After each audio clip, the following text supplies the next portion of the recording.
Hi, this is Chris from Total Parts Plus, and today we have a 2007 Toyota RAV4 Cruiser, stock reference number 5796.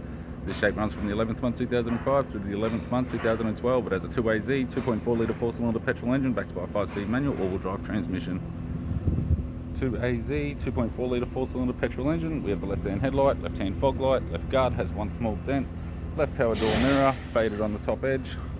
Left front 17-inch factory alloy mag with a good tyre. Left front door has 2 large dents and 4 small dents. Left rear door has no damage. Left rear 17-inch factory alloy mag with a good tyre. We have the left-hand tail light. Tailgate has no damage.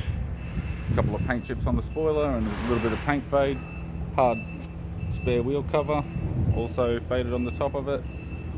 Right hand tail light, right rear 17-inch factory alloy mag with a good tyre. Right rear door has 2 small dents and a right front 17-inch factory alloy mag with a good tyre. We have the driver's side door trim, power window master switch. This vehicle is fitted with black cloth interior, manual type console, 5-speed manual gear shifter, climate control, heater control, 6-stack CD player, interior mirror, courtesy lamp, left sun visor, right sun visor, and a 3-spoke leather steering wheel.